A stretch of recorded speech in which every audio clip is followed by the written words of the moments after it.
Welcome to the Retirement Roadmap by SHP Financial, a podcast empowering today's retirees and pre-retirees to make well-informed financial decisions that will help you spend more time living and dreaming than worrying and wondering. Are you ready to get started? Let's go. Welcome, everyone, to another edition of the SHP Retirement Roadmap. I'm Gregoire, joined by Kyle Britton. Kyle is one of our lead advisors here at SHP Financial, works under Team Keith, so he drew the short straw there. Sorry you got Keith on instead of working with myself or Matt, but it's not so bad. But welcome to the podcast. Yeah, thanks for having me. Excited to be on with you today. Of course. For all the years that we've talked about what we do here at SHP Financial, and what we do here is more for you as a listener or a client, really just trying to provide some good, solid advice. And we talk about the importance of planning over just a portfolio, right? Everyone thinks a portfolio is they think, what's your plan? Well, I saved up $1 million, $2 million, I have a 401k. Well, that means nothing. What's your actually plan that goes along with it? And even though we talk about income planning and tax planning and healthcare, estate, right? Investment planning is more than just a portfolio, right? Having a portfolio is not an investment plan. That's one piece of an investment plan.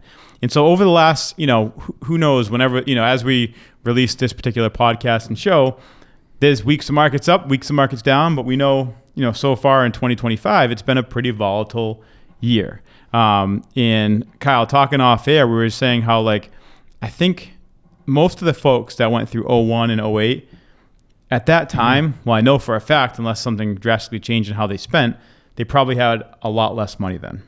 And so sometimes they forget, because that was even 2001 was 2003 was over 20 years ago. 2008 was at 15 years ago, 16 years ago, 17 years ago. Geez. Yeah. Oh my gosh.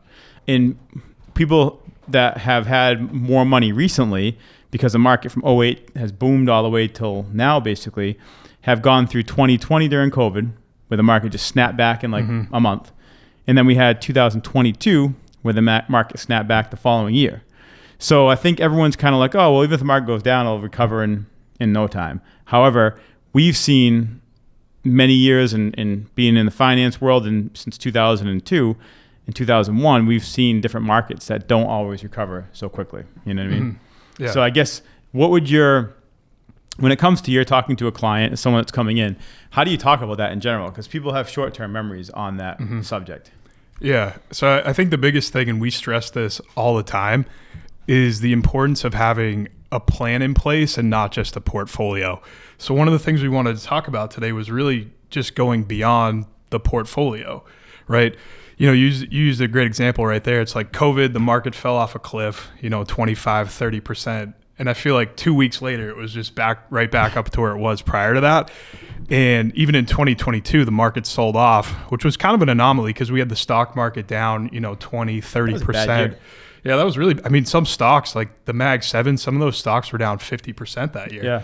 But you look at the year after that, they were up almost 100%, had fully recovered. Yeah. So it's really a matter of what if we saw something like 2008 or 2001, 2002, or something different that we really haven't seen before?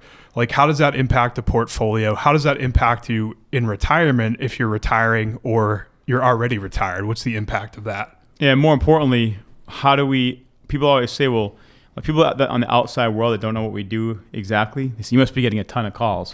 Clients must be freaking out. And I don't want to sound like that guy. Nope, we don't get any calls. But really, I think our average client is much more hedged than I would say the other firms that may be out there, or just in terms of the market in general. Yeah. So, maybe I always say in a good year when the market's up 25%, maybe they're not making as much as that. But in a down year when it's down 30%, we definitely can't have our clients anywhere near down as that. And that trade-off is there because, as we talked about, I think we should talk about first the risk, or if we can explain what sequence of returns is. Because sequence of returns risk is a very major risk if you're getting ready to retire. And if you retired in 2000 and you were just pulling money out, people don't remember the market was down in 2000, 2001, and 2002. With we all know what happened in between all that. There was a lot of chaos in those times as well. That's 3 years of negative markets. Imagine retiring in 2000. You're pulling money out. You didn't have a plan. And by the way, I can share stories because an intern in college back in 2000, 2001 during the 9/11 attacks. I was an intern, and I was working for a firm that didn't have this plan in place, and it was chaos. Wow. So if you can explain sequence of returns risk, what that means. Yeah. So if I could just take one step back before we get there. So one of the things that we use for the families we work with, or, a prospective client comes in, we use this software called Riskalyze. So Riskalyze, what it allows us to do, it allows us to quantify a portfolio and how much risk somebody has in that portfolio. So we look at risk on a scale of 1 to 100. Think about it almost as like a speed limit sign. 1 is cash, risk-free. You're kind of going 1 mile an hour in the slow lane. You got people in Boston, honking at you, telling you to go fast there. And then you've got the other side of the spectrum, which is 100. 100 is your Tesla stock, Bitcoin, Nvidia, the high flyers, right? It's the companies that everybody wants to be invested in, in the 23s and the 24s when they're up 100%, right? But the reality is we just don't see that every year. So one of the first things we look at when people come in is we want to quantify where their portfolio's at. A lot of times somebody will say, oh, I'm conservative, or oh, I'm moderate. But what exactly does that mean? That kind of means something different to everybody. Yeah. We'll have some people come in and they'll say, oh, I'm conservative, but they're invested in the S&P 500. It's like a 75 risk score. Yeah, exactly. What that means too is the higher the risk is. So in a risk score of 1, which is like cash savings, your upside might be 4%. Your downside's 0%. If you're in a 99 or 100, I think it's 99 at the top. Maybe I could be wrong. Yeah, I've never seen 100. I don't think. But you get there if you try. If you try hard enough. So if you own all Nvidia stock and you're a 9900 risk score, you can make, like you said, 50, 100% in a good year and lose 50, 100% in a bad. Like exactly. The standard deviation from positive to negative is so drastic. And obviously, as you know, if you're getting ready to get to retirement, if you've saved up enough where you've won the retirement game and you have enough money, or if you're already retired, those are times you have to make sure your risk score matches where you should be at that age. And everyone says, I'm conservative. Like you said, we've had clients say I'm conservative, and then we look at their risk and it's like a 75. Like, exactly. Conservative should be like 30 to 35, not a risk score of a 75. So that's a good point, Kyle. The first thing you should know is what risk number are you? It takes a lot of time to put that risk score together. I'll give you a quick example. We had a gentleman we met with 2 weeks ago. He has about $2.5 million spread between multiple IRAs and Roth IRAs. It took about 2 hours to implement all of his funds into the Riskalyze program that we use to quantify his risk. And, his risk score ended up being a 65, and he thought he was much more on the conservative side. So what that actually allows us to show, the clients, the families that we work with is, hey, we'll stress test your portfolio.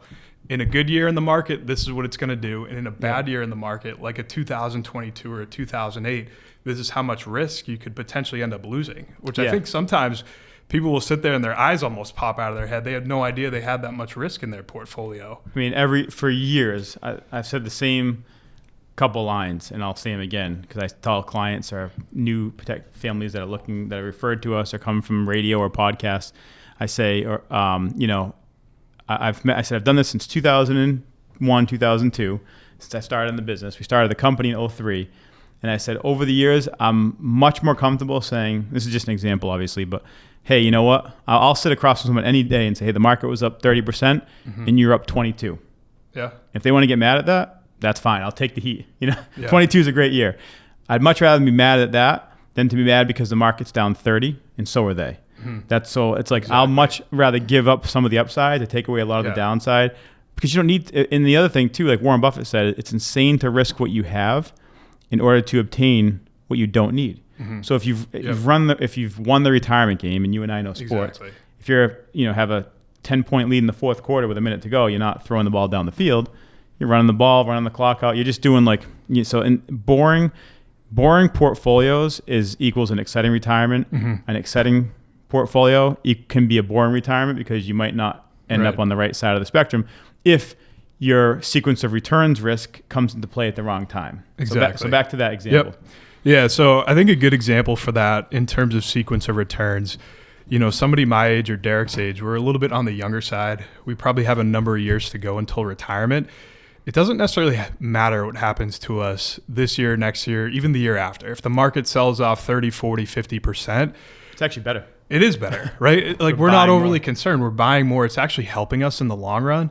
However, somebody that's retired or they're heading to retirement in the next couple of years, that's probably not going to make you feel pretty comfortable, I'd say, right? So let's just use the example of somebody that has, $1 million portfolio. You have $1 million portfolio. You're collecting about $5,000 a month in Social Security and pension income, about 50 grand a year. We're just kind of ballparking these numbers. Let's say you need the 50 grand on top of that. Yeah, great example. So you need 50,000, and we're not really looking at taxes in this conversation at all, right? So let's say we saw 2022 happen, right? Stock market was down 20, 25, 30% if you were invested in the NASDAQ. The aggregate bond index was down, about 15% that year? Right? So that was kind of an anomaly in the market. So that $1 million portfolio, even if you were invested in like a 60-40 portfolio or even a 50-50. Probably 20. Yeah, you could have been down 20%, right? So your $1 million is now worth $800,000. Minus the 50 you took out. Minus the 50 you took out, which brings you to $750,000. So now we enter 2023, which was obviously a good year in the market. But let's say we didn't see a good year in the market. Yeah. Let's say we had another bear year or another downturn in the market. Well, 2023 comes around. You're still taking those vacations with your family. Yep. You're still gifting to the kids and the grandkids. What do you need that year?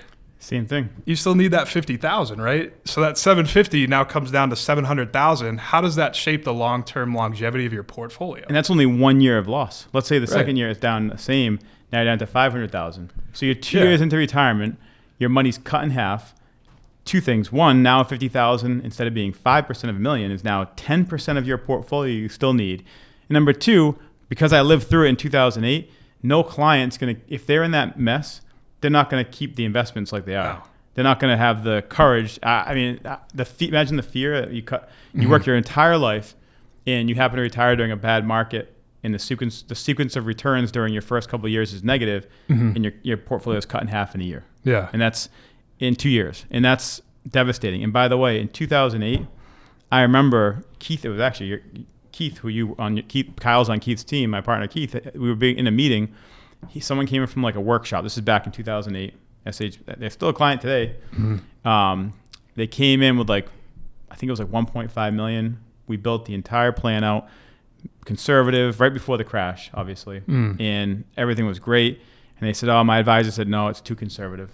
We don't want to do this. And they said they had $2 million. Came in 6 months later and be like, we need to do something. We have under $1 million now. Right.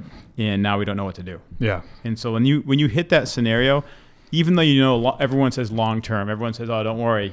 It's so hard not to freeze because you're panicking because you didn't have a plan in place. So the whole thing we're trying to talk about is not to scare anyone, but I've lived this. I started as an intern in 2001. In 2002, I started a small company. In 2003, we started this company. So that was 22 years ago.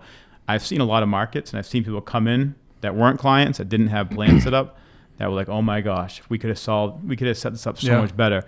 And by the last story is 2001, obviously I remember I was in my last year of college, finance major. I remember I was in a marketing class when 9/11 took place. Wow. We got dismissed, and we all watched as the horrible events unfolded that day.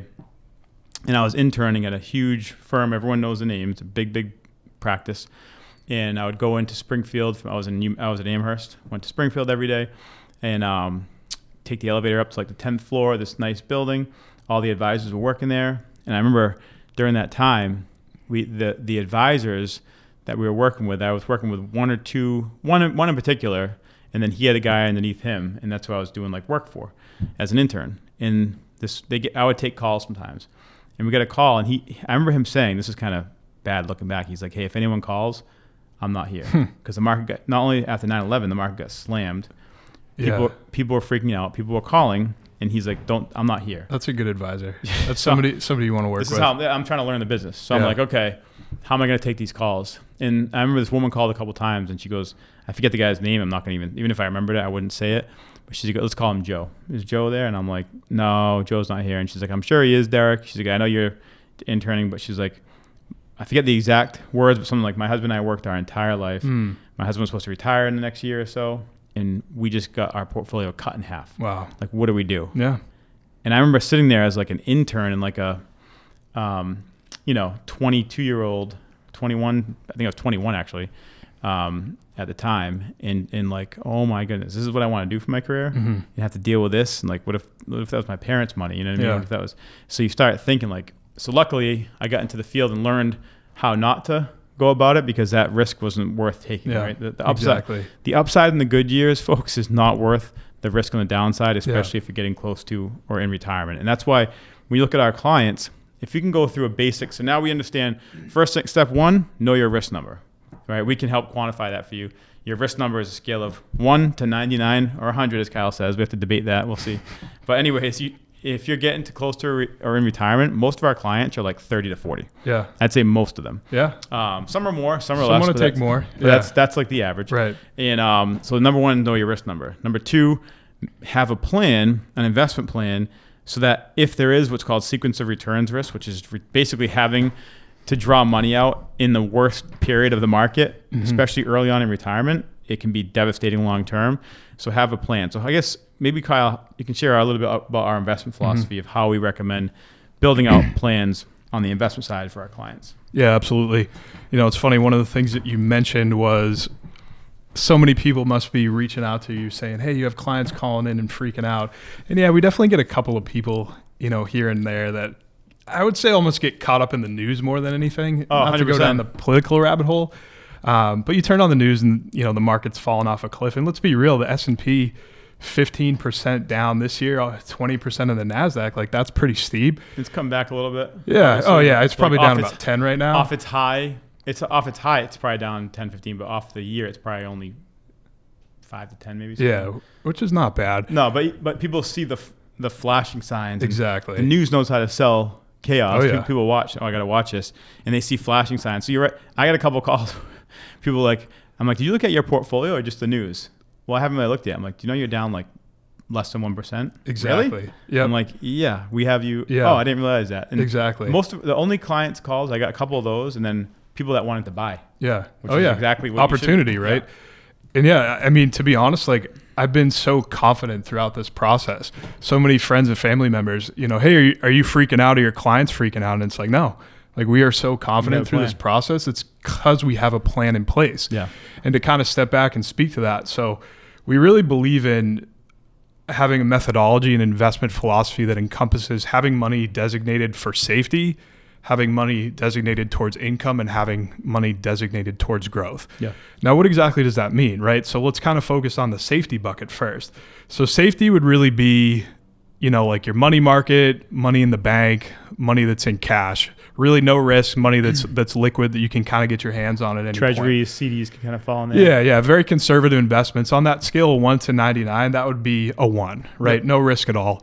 So, you know, example that I always give people, hey, your car breaks or the hot boiler breaks in your house. You got $10,000-15,000, you can go and tap that and just, you know, pay that off right there, right? Mm-hmm. That kind of gives you the peace of mind. I call it the sleep good number at night, knowing, hey, you're laying your head down on the pillow. What do you need to kind of help you sleep at night? Some people need 100,000 in that bucket. Yeah. Some need 500,000. Some need 10,000. It's so different. It's just something. This is money you can get your hands on quick for an emergency. Exactly. And then moving on to the second bucket. So the second bucket is the income bucket.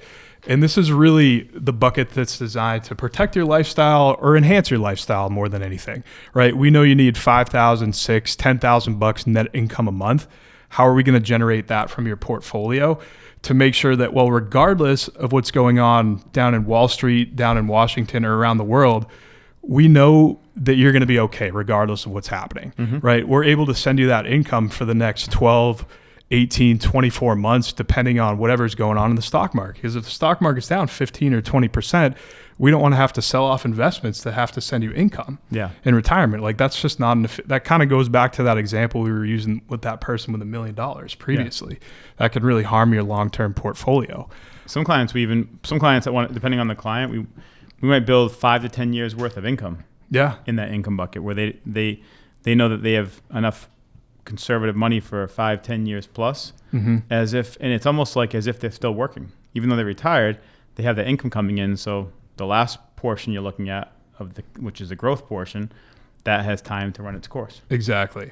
Yep. And that segues us into the growth bucket. So the growth bucket would be your investments like stocks, ETFs, index funds, mutual funds. This is more your long-term bucket, you know, 7, 10 plus years down the road. inflation is real. Longevity is real. Clients that come in they're 60, 65, 70 years old, there's a probability you could be here for another 15, 20, 25 years down the road. Yep. Right. I mean, inflation is a real thing. We've kind of went through that the last couple of years. Right. But that's more your long-term bucket. When the market's going down like it did in COVID or in 22 or even right now, right, we're not using that to fund income in retirement. Right. We're setting that down the side for, hey, a year like 2023 takes place or 2024 when the market was up 20+%. We can shift some over to income. Exactly. Let's take some chips off the table. Let's replenish your income bucket. Make sure you have enough money and safety to make sure you're going to be okay to be able to do the things you want to do. Right. Yeah. But that's the thing is, I think when you look at that plan, no client ever comes to us and says, hey, Derek, Kyle, thank you so much for that income bucket or the growth bucket but they see they understand the methodology of the fact that, okay, we have plenty of years to weather out storms. Exactly. Right? And we plan for this. The storms are going to come. Like when you have a boat, you plan for the storms. You don't go out that day, or you have coverings or whatever it is. Like you just plan ahead. If everything's unprotected and there's no plan in place, those storms can really take you out. But if you have a plan in place and okay, I have my short-term money covered for my, roof leaks, car breaks down. I have my income needs to travel, to pay my bills, to whatever it is you want to do. And then I have my long-term growth bucket where, hey, we don't need this money maybe for 10 years. So we can let it ride out the storms. And when the market's down, we're not loving it because we still feel some of the losses there. But it's not money. Two things are happening. One, it's not money that we're relying on, so we just wait till it comes back. Yeah. And two, because we have the safety and income built out, it hedges their overall risk score. Exactly. So even if that maybe the growth portion is a 60. Or it could be a 50, 60, 70, right? But their whole portfolio might be a 30 or 40 or 50 because we're not everything's in that bucket. Exactly. We have plenty of other assets to cover. And just to jump and add to that, it's funny because it almost seems like we're approaching this from more of a conservative point of view.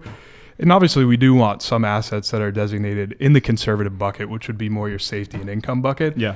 A lot of our clients in 23 and 24, they were up double digits. Oh yeah. 12, 15, 18, some of them 20%, right? It's like we can take that risk, but what's the risk capacity that you can really take, right? We're okay with doing that, but we just want to make sure that you're going to be okay. Yeah. In the event something happens, like we need to have that plan that's put in place. That's really the most important thing, bar none. Well, think of even like we talked about this year, think it's not just, sometimes when market volatility comes, it creates opportunity, right? So inside of SHP, not just around, we're just talking about investment planning. And we, by the way, just so you listeners all know, we have an investment committee with 2 CFAs, analysts. My partner Matt heads it up, but they're just doing a ton of work within these models, and they do a tremendous job of managing these models on behalf of our clients. Yeah. But then when things are down, there's things that we can do. So some people that had like a little security bucket in like CDs, treasuries, hey, when the market was down 15%, maybe we flip that to something a little more aggressive. They can take a little bit. Maybe we do some Roth conversions in a downturn. We've been doing a ton of those to start the year. And then the recovery happens tax-free when it happens. You're not going to time it perfect, but if you can get a discount and have the recovery happen tax-free, we've been doing a lot. There's so many strategies that we won't get into. Our CFP, our head CFP, Alina, does tremendous work. Sometimes it'll be like 6 pages per client of just planning. Yeah. Because now, like you mentioned, okay, we're not going to get too far down this rabbit hole, but now that you have your investment, let's say, all right, we have your risk score intact, we have your investment plan intact, we have your income bucket kicking out the proper income. What are the threats to that? Well, what if taxes go up and all your money's in IRA accounts? You know what I mean? Yeah. Then how do we do, what are some plans we can do long-term to reduce taxes? What if you need healthcare? What's your estate and legacy plan? So there's so much more beyond here at SHP Financial that we do for our clients. But in terms of the market volatility, the first thing that you need is a plan, right? So a lot of people that we meet for the first time, they have a portfolio, a collection of investments, maybe a 401k, IRAs, brokerage accounts, right? Yeah. But they don't know what does it mean? Exactly. And then if you want to make a decision, right? Let's say you want to make a decision, can I travel with my family once a year? Can I take my entire kids and grandkids on a special trip every 3 to 5 years? Well, if you don't, how do you make those decisions unless you have a plan? Right. But if you have winging it. You're winging it. Yeah. But if you have an actual plan, like our clients have a portal they log into that tracks not only all their accounts in one spot, but their goals, right? Their income goals, their expenses and so forth. So if we want to project out going forward, okay, well, what if we buy a house versus not buying a house? What if we travel this much versus this much? Sometimes we look in the future and they say, if we do this, you're probably only going to leave the kids $2 million. And they say, that's too much. Or some people say, I want to leave them $5 million. It's not it's not our money. We're trying to live. Not that I agree with leaving. Like I always tell my clients, my goal is for them to make sure it's all about them first and whatever's left is passed on. But some people have different opinions and they'd rather do less now and leave more. Exactly. Some people want to be able to do the same now, but also gift to their kids and grandkids while they're alive and well so that they can see the fruits of their labor and see the kids and grandkids enjoying it. Exactly. So each person has their own goals, but it has to start. Each and every person needs to have their own specific plan. Exactly. It's all about having a plan. It's how do you make confident decisions without having a plan? It's like you're really winging it. And it's interesting because if you look at the internet nowadays with how much information is out there, oh my gosh, it's such a blessing, but it's such a curse. There's so much information, the 60-40 portfolio, the 50-50 portfolio, sequence of returns, does an annuity make sense for me? How do I start drawing from my portfolio? Are bonds there's so much information out there. But if you're not in this on a day-to-day basis, because in retirement, like, let's be realistic. What do people want to be doing? Not this. No, they want to be. Well, most. Yeah, there are some people that spend a lot of time in this, and we work with them closely too. But even they can't cover everything. Exactly. But I can't cover everything. Neither can you. That's why we have a different team. We have a portfolio team doing the portfolios. We have a planning team helping us on the planning side. I always joke around, like, even if you think you're the best, a lot of people will come to us. Let's say the husband or the wife are the ones doing most of the ongoing. Like, some people just focus on finance more than the other. There's usually one. Yep. And sometimes say, I like doing this, but if anything happens to me, my wife or husband, what are they going to do? Yeah. We want a firm that they can trust ahead of time. Right. But then they start meeting and they say, wow, I thought I was doing everything. I was really just picking a couple of stocks and mutual funds and some index fund that targets the entire market.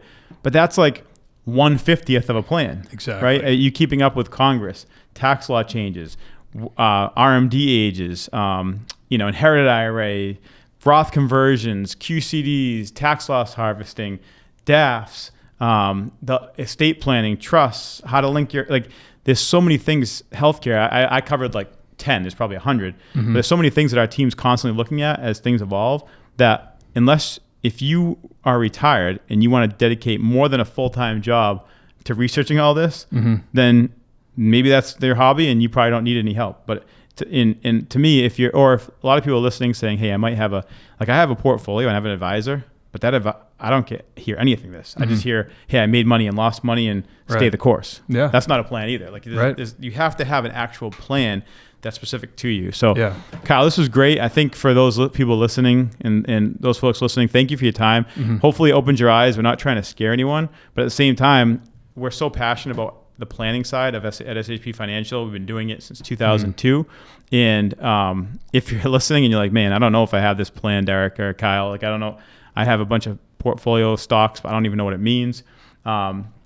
Just give us a ring or check out our website and see if it makes sense to come in. Easy way to do that is shpfinancial.com. There's a ton of content on there you can get as well, but it's very easy, shpfinancial.com, and go from there. But Kyle, thank you so much for your time, my friend. Great job as always, and we'll talk to everyone very soon here on the SHP Retirement Roadmap. Thanks for listening to the Retirement Roadmap podcast by SHP Financial. If you've enjoyed today's episode, be sure to hit the subscribe button so future episodes are automatically downloaded directly to your device. And if you've liked what you heard, please share the show. Create your own little ripples so we can help even more people with their retirement goals. If you want access to all past interviews, including notes, resources, and exclusive content from SHP Financial, visit shpfinancial.com/podcast. Thanks again for joining us on the Retirement Roadmap podcast. And for all the attorneys out there, disclaimers and disclosures, I'm just going to put on my super serious voice and add our own. No statements made during the Retirement Roadmap podcast shall constitute tax, legal, or accounting advice. You should consult your own legal or tax professional on any such matters. Information presented is for educational purposes only and does not intend to make an offer or solicitation for the sale or purchase of any specific securities, investments, or investment strategies. Investments involve risk, and unless otherwise stated, are not guaranteed.